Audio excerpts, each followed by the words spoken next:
பாரியா, பத்திரிகாரெல்லாம் கிழின்னு கிழிச்சு இருக்கிறான். ஆணவம் பிடிச்ச எம்எல்ஏவின் அட்டகாசம், அனாதை பெண்ணுக்கு உதவி செய்ய மறுப்பு. இதெல்லாம் என்ன? ஆளுங்கட்சி சப்போர்ட்ல ஜெயிச்சிட்டு தாய் குலத்தை நீ கேவலப்படுத்தினா உன்னை சப்போர்ட் பண்ண எங்களுக்கெல்லாம் கெட்ட பேர் இல்லையா? தாய் குலத்தை பத்தியும் பேசுறீங்க, சாராயக்காரனுக்கு சப்போர்ட்டும் பண்றீங்க, கடை கடையா திறந்து வச்சு கொள்ளையும் அடிக்கிறீங்க. தலைவரே, இவர் போக்கு சரியில்லை, நான் வர்றேன். இந்த சேர்வ பாரியா. மோகன், நீ யாருகிட்ட மோதிரன்னு தெரியாம மோதிர. இப்படியே போன நான் மேலிடத்துல சொல்லி உன்ன. இந்த பூச்சி எல்லாம் காட்டாதீங்க. உங்களோட மேலிடம் எனக்கு இப்ப ரொம்ப பழக்கம். அந்த பொண்ணை விரட்டினேன்னா அது என் பர்சனல் மேட்டர். பத்திரிகையில என்ன மட்டுமா எழுதுறான், எல்லார பத்தியும் தான் எழுதுறான். பத்திரிகையில பேர் வந்தாதான் சார் பெரிய மனுஷன்.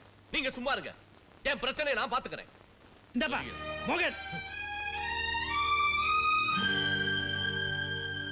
பத்திரிக்கை வரைக்கும் சப்போர்ட் தேடுறியா? நான் தேடல, அவங்களா எழுதுனா அது என் தப்பா? இந்த பாரு, நான் அரசியல்ல முன்னுக்கு வரத நீயோ இல்ல அந்த குழந்தையை காப்பாத்தினானே சாம்ராஜ், அவனோ தடுத்துற முடியாது. ஞாபகம் வச்சுக்க. சாம்ராஜுக்கும் இதுக்கும் என்ன சம்பந்தம்? அவரையே இதுல இழுக்குறீங்க? ஓஹோ, அவருன்னு சொல்ற அளவுக்கு அவன் அவ்வளவு முக்கியமாயிட்டானா? பின்ன பிள்ளை காணோம்னு நான் உங்ககிட்ட வந்து சொன்னப்போ பிள்ளை பெருசு இல்ல, டெல்லி தான் பெருசுன்னு நீங்க போகல? அந்த நேரத்துல ஒரு தாயோட வேதனையை தீர்த்து வச்சது யாரு? கண்ணியமா நடந்துகிட்டு தன்னோட உயிருக்கு ஆபத்துன்னு கூட கவலைப்படாம என் குழந்தையை என்கிட்டயே திருப்பி கொண்டு வந்து சேர்த்தது யாரு? அந்த கள்ளச்சாராயத்துக்கு இருக்கிற இதயம் இந்த கதர் சட்டைக்கு இல்லையே. என்ன பேசுற? ஒரு கடத்தல்கார பயல. இருக்கட்டுமே, நீங்க மட்டும் என்ன யோக்கியம்? நீங்க குடிக்கல, லஞ்சம் வாங்கல, நம்பனவங்களை கால வாரி விடல. இதெல்லாம் விட கடத்தல் எவ்வளவோ மேல். ஒரு கடத்தல்காரன் தான் கண்ணியமான மனுஷனா நடந்துக்கிட்டான். இதுல அவரை பாராட்டுறதுல தப்பு என்ன இருக்கு? ஓட்டு வாங்கி பதவிக்கு வந்ததுக்கு அப்புறம் நாட்டு மக்களை மறக்கிற மாதிரி நீங்களும் உங்க உறவு, சொந்தம், பந்தம் எல்லாத்தையும் அரசியல் மாதிரி ஆக்கிட்டீங்க. இப்போ நான் என்னையும் கொடுத்து ஒரு பிள்ளையை பெத்துக்கிட்டு அவனுக்கு தகப்ப யாருன்னு சொல்ல முடியாத அளவுக்கு அராதையா வாழ்ந்துகிட்டு இருக்க.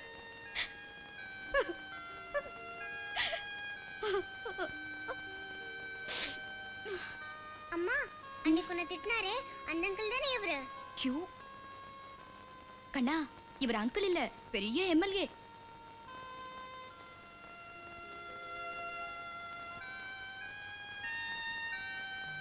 நமக்குள்ள நடந்த கதைய இது வரைக்கும் யார்கிட்டயுமே சொல்லல. அரசியல்ல பரிசுத்தமானவர்னு நீங்க தைரியமாவே நடமாடலாம். உங்க இமேஜுக்கு எந்தவித களங்கமும் ஏற்படாது.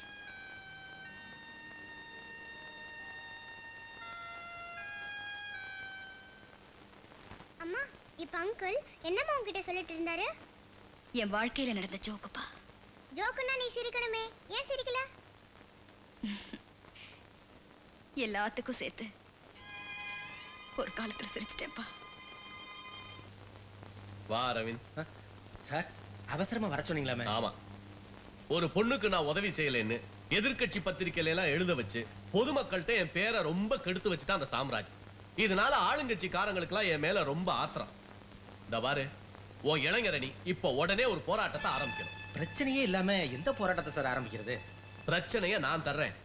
சாராய கடை, பிராந்தி கடை, மறியல். சார், ஆளுங்கட்சி லைசன்ஸ் கொடுத்து தானே அத்தனை இடத்துலயும் கடை வச்சிருக்காங்க. எப்படி சார் மறியல் நடத்துறது? ஆளுங்கட்சியே எதிர்த்திருப்பா, தப்பே இல்ல. இப்ப அங்க ஒரு கோஷ்டி பூசல் நடந்து இடைவெளி விழுந்திருக்கு. அத நம்ம யூஸ் பண்ணிக்கிறோம், அவ்வளவுதானேப்பா. சரியா சொன்னீங்கம்மா. போராட்டத்தை நீ நடத்து. போலீஸ் வந்து ஆளுங்கட்சி அடக்குனா ஆளுங்கட்சியின் அராஜகம் ஒழிக ஒழிக அப்படின்னு கோஷம் போடு, தப்பே இல்ல. இந்த பாரு அரவிந்த், இது என் மானத்துக்காக நடத்துற போராட்டம் மட்டும் இல்ல, என்னுடைய சுய லாபத்துக்காக தான். சின்ன பிள்ளை, அரவிந்த் கையில செலவு 10,000 ரூபாய் பணம் கொடுங்க. சரி, கொடுக்கணும் தம்பி. சார், அரசியல்ங்கிற பேர்ல நான் பண்ற ரவுடித்தனம் எனக்கே அழுத்து போச்சு. அவமானமா இருக்கு சார். யாருடைய பதவி லாபத்துக்காகவோ நாங்க படிச்ச படிப்பையும் மறந்து வேலை கிடைக்காதனால வெட்டித்தனமா இப்படி அடிதடி சண்டைன்னு வீட்டுக்கு பிள்ளையா நடக்காம கேடியா, ரவுடியா, அடியாளா, ரொம்ப கேவலமா இருக்கு சார். நீ இன்னும் புரிஞ்சுக்க மாட்டேங்கிற. இன்னைய சில கேடிக தான் நாளைக்கு மந்திரிங்க. மந்திரி ஆகிறத விட மனுஷனாவே வாழ்ந்துடுறேன். எனக்கு ஒரு வேலை வாங்கி கொடுங்க சார். ஏற்கனவே மந்திரி கிட்ட தம்பி உனக்காக பேசியாச்சு. நாளைக்கே உனக்கு அப்பாயின்மெண்ட் ஆர்டர் வந்துடும். முதல்ல இந்த வேலையை கவனிப்பா. Thank you sir. அமக்களமா வெற்றிகரமா போராட்டத்தை நடத்திடுறேன். நடத்து நடத்து. கெடுக்காதே கெடுக்காதே கெடுக்காதே கெடுக்காதே கெடுக்காதே கள்ளச்சாராயம் கள்ளச்சாராயம்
ப்ளீஸ் ப்ளீஸ் ப்ளீஸ் தயவு செய்து இந்த கலாட்டால நிறுத்திட்டு வை.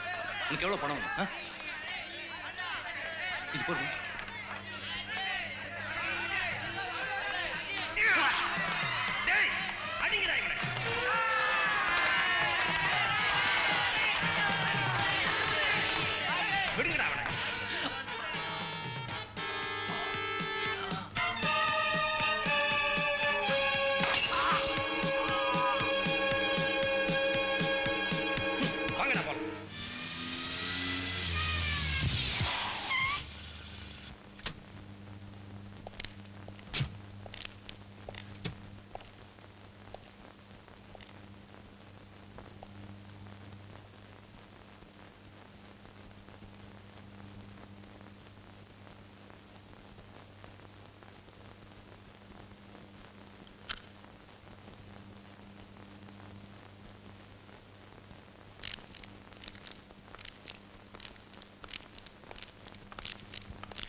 பார்த்தேன், எல்லா கடையுமே நம்ம கடையில் அடிச்சு நொறுக்கிருக்காங்க. போர்டை கூட விட்டு வைக்கலையா? நம்ம அமைதியா போறான்னு பார்த்தா கூட ராஜ்மோகன் விட மாட்டான் போல. இதை செஞ்சது அந்த பிளாக் அவுட் அரவிந்தன் அவன் குரூப் தான். அது பிரச்சனை எப்படி வருதுன்னா, தலைவன் உத்தரவு போடுறான், தொண்டை செய்யறான். தொண்டனை சொருகிட்டு எப்படி இருக்கும்? அம்சமா இருக்கும். ரமேஷ் அந்த தொண்டனை சொருகிறான்.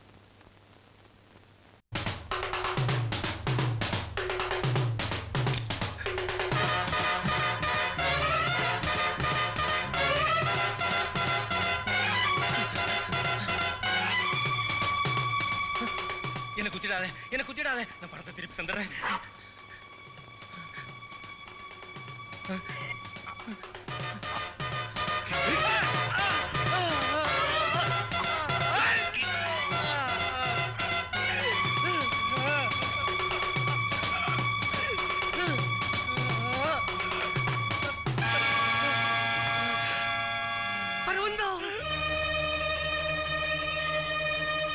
அரவிந்தனை கொலை செஞ்சுட்டாங்களா? எப்ப? ஜஸ்ட் 1 மணி நேரத்துக்கு முன்னாடி சார். ஸ்பாட்லயே இறந்துட்டான். பாடியை போஸ்ட்மார்ட்டத்துக்கு அனுப்பிச்சிருக்கோம். சாம்ராஜ் தான் அவனை பழி வாங்கி இருக்கணும். அவன் குரூப்ல யாரையும் விடாதீங்க. கம்ப்ளீட்டா எல்லாத்தையும் அரெஸ்ட் பண்ணுங்க. ஓகே. அந்த ராஸ்கல் சாம்ராஜ்யை அரெஸ்ட் பண்ணுங்க. Okay sir. அவனை வெளியில விட்டா ரொம்ப ரொம்ப ஆபத்தாயிடும். ஆமா, அந்த கொலைக்கு சாட்சி பலமான ஆதாரம் கிடைச்சிருக்கு சார். கொலை செஞ்சவனை அரவிந்தோட பேரண்ட்ஸை நேர்ல பார்த்திருக்காங்க. குற்றவாளி அவங்க முன்னால நிறுத்தி அடையாளம் காட்ட சொன்னா கண்டிப்பா கண்டுபிடிச்சிருவாங்க சார். கரெக்ட். நாளைக்கு அவங்க அப்பா அம்மா வச்சு ஒரு ஐடென்டிபிகேஷன் பரேட் நடத்துங்க. Okay sir. பிரஸ் போட்டோகிராஃப்ஸ் யாரையும் உள்ள விடாதீங்க. அரஸ்ட் செய்யப்பட்டவங்களை பத்தி எந்த இன்ஃபர்மேஷனும் வெளியில வரக்கூடாது. Okay sir. எக்காரணத்தை கொண்டோ குற்றவாளியோட போட்டோ எந்த பத்திரிகையில வரக்கூடாது. Okay sir. பிரஸ் பீப்பிள் யாரா இருந்தாலும் துரத்திடுறேன் சார். எனக்கு போவாங்களா? சீக்கிரம்.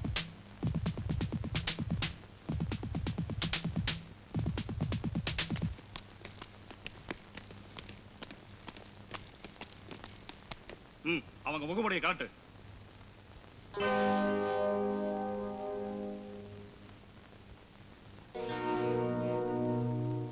என்னை அரெஸ்ட் பண்ணணும் தான் ஐஜி வரைக்கும் ட்ரை பண்ணாங்க. ஆனா நான் வெளியே இருந்தா தான் ரமேஷை காப்பாற்ற முடியுங்கிறதுக்காக தான் போலீஸ்ல மாட்டாம தப்பிச்சிட்டேன். அண்ணா, கேஸ் ரொம்ப பலமா போயிடுத்துண்ணா. ரமேஷ் கொலை பண்ணதை அரவிந்தோட தோப்புறாரும் தாயாரும் கண்ணால பாத்துட்டா. இப்ப 10-15 குத்தவாளிக்கு பத்தியில ரமேஷ் நிக்க வச்சு உங்களால குத்தவாளி அடையாளம் கண்டுபிடிக்க முடியுமான்னு கேட்டா, இதோ இவன் தான் குறகாரன்னு ரமேஷோட சொக்காயை பிடிச்சு கப்புறு எடுத்துட மாட்டாளோ? அதுக்கப்புறம் இதை பத்தி ஆர்கியூ பண்ணா என்ன, பண்ணா விட்டா என்ன? என்ன சார், என்ன சார், எவ்வளவு பெரிய கிரிமினல் ஆயர் நீங்க. உங்களாலேயே முடியாது எப்படி? அப்படியே ரமேஷ் தூக்கல தொங்க வேண்டியதானா? படாது. ஆனா அரசாங்கம் விடாதே. மிஸ்டர் சாரி, நான் செத்தால சாவனை தவிர என்ன நம்பினவங்களை சாக விட மாட்டேன் சார். எத்தனை லட்சம் வேணும், எத்தனை பேருக்கு லஞ்சம் கொடுக்கணும்? சபிக்கணும். சுப்ரீம் பவருக்கே லஞ்சம் கொடுத்தாலும் சாட்சியா நிக்கிறாளே பெத்தவா, அவ பையனைத்தான் கேட்பாளே தவிர பைசா வாங்க மாட்டான். மிஸ்டர் சாரி, இனிமே இந்த கேஸ நான் பாத்துக்கிறேன்.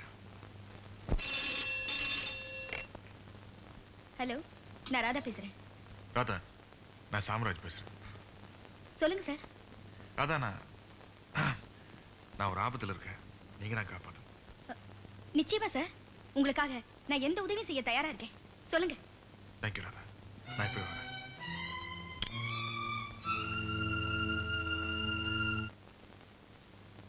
இந்த கேஸ்ல இருந்து உங்க ரமேஷ் தப்பிக்கணும்னா ஐடென்டிஃபிகேஷன் பெரேட் நடக்க கூடாது. ஐ மீன், பல குற்றவாளிகளுக்கு நடுவுல உங்க ரமேஷையை நிக்க வச்சு பார்த்த சாட்சிங்க இவர்தான் குற்றவாளி அப்படின்னு அடையாளம் காட்டக்கூடாது. அப்படியே அது நடந்தாலும் எப்படியாவது நாம அதை உடைக்கணும். அதுக்கு ஏதாவது வழி இருக்கா? இருக்கு. ரமேஷோட போட்டோஸ் ஏதாவது இருக்கா? போட்டோவா? ஆமா. பாஸ்போர்ட் சைஸ், ஃபுல் சைஸ் எதா இருந்தாலும் 4-5 போட்டோஸ் கண்டிப்பா வேணும். எப்ப வேணும்? உடனே 1 மணி நேரத்துக்குள்ள. நாளை பேப்பர் பிரிண்ட் ஆகிறதுக்குள்ள அந்த போட்டோஸ் எல்லாம் பத்திரிகை ஆபீஸ்க்கு போகணும்.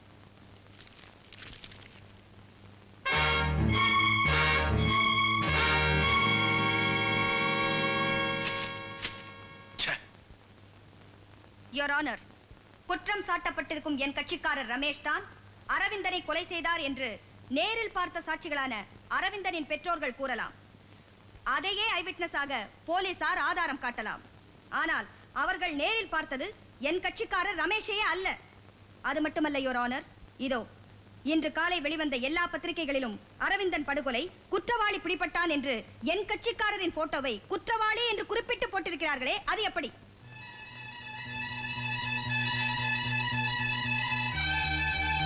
பத்திரிகைக்காரர்கள் என் கட்சிக்காரர் கொலை செய்ததை நேரில் பார்த்தார்களா? I object this your honour. பத்திரிகைக்காரர்கள் ஒரு அனுமானமாக போட்டிருக்கிறார்களே தவிர கொலையை பார்த்ததா என்ற செய்தியை வெளியிடவில்லை. Shut up. No mention. அனுமானமாக நினைத்தால் செய்தியைத்தான் வெளியிடலாமே தவிர எப்படி இவர்தான் குற்றவாளி என்று என் கட்சிக்காரரின் போட்டோவை வெளியிடலாம்? அப்படி உருவத்தை வெளியிட்டால் இவர்தான் குற்றவாளி என்று ஊர்ஜிதமாகி விடாதா? அதனால் தான் நான் சொல்கிறேன், ஐடென்டிபிகேஷன் பேரடில் இருந்து குற்றவாளியை கண்டுபிடிப்பதற்கு முன்னாலேயே அரவிந்தனின் பெற்றோர்கள் இந்த பேப்பரை பார்த்திருக்கிறார்கள். அதனால் ஏற்பட்ட பாதிப்பு ரமேஷ் தான் குற்றவாளி என்று உடனே சுட்டிக்காட்டி விட்டார்கள். அவர்கள் மட்டுமல்ல, பேப்பரை பார்க்கும் யாருமே என் கட்சிக்காரர் தான் கொலையாளி என்று தவறாக நிச்சயம் செய்து விட மாட்டார்களா? I object this your honour. Objection overrule. கொலை செய்தியை பத்திரிகையாளர்கள் வெளியிடலாமே தவிர சந்தேகப்படும்படி குற்றவாளியை போட்டோ மூலம் விளம்பரப்படுத்துவது நியாயமாகாது. இந்த விஷயத்தில் போலீசார் எப்படி இவ்வளவு கவனக்குறைவாக இருந்தார்கள் என்பதுதான் எனக்கு புரியவில்லை. அரசியல்வாதிகளின் சூழ்ச்சி, அதிகார வர்க்கம் செய்யும் கெடுபிடி, எப்படியாவது என் கட்சிக்காரரை கொலையாளி ஆக்கிவிட வேண்டும் என்ற ஒரே நோக்கத்துடன் போலீசையும் பத்திரிகையையும் அரசியல்வாதிகள் பயன்படுத்தி இருக்கிறார்கள். ஐ அப்ஜெக்ட் திஸ் யுவர் ஆனர். எந்த அரசியல்வாதிக்கும் இதில் சம்பந்தம் இல்லை என்பதை ஆணித்தரமாக கூறிக்கொள்ள விரும்புகிறேன். Objection your honour. Objection sustain. Your honour, இது கட்டாயம் அரசியல் பின்னணிதான். ஒரு தனி மனிதனுக்கு ஏற்பட்டுள்ள பதவி ஆசை, அதிகார வெறி, இவைகள்தான் நடந்து போன அரவிந்தன் கொலைக்கே மூல காரணம். கொலை செய்யப்பட்ட அரவிந்தனே ஒரு அரசியல்வாதியின் கையால் தான், கருவிதான். இந்த வழக்கில் இன்னும் ஆழமாக போனால் அரசியல்வாதிகளால் படித்த இளைஞர்கள் எப்படி பலியாடுகளாக ஆக்கப்படுகிறார்கள் என்று வெட்ட வெளிச்சமாகவும் திட்டவட்டமாகவும் என்னால் கூற முடியும். யுவர் ஆனர், ஒரு பாவமும் அறியாத என் கட்சிக்காரர் ரமேஷ் கொலை நடந்த நேரத்தில் குண்டர்களால் தாக்கப்பட்டு சிகிச்சை பெற்று வந்தார் என்பதுதான் உண்மை. படுகாயமடைந்த ரமேஷ் போலீஸ் கஸ்டடியில் மிகவும் கொடுமைப்படுத்தப்பட்டிருக்கிறார். அவருக்கு உடனடியாக சிகிச்சை அளிக்க வேண்டும். எனவே கனம் கோற்றார் அவர்கள் தயவு செய்து ரமேஷை ஜாமீனில் விடும்படி தாழ்மையுடன் கேட்டுக்கொள்கிறேன். That's all, Your Honor.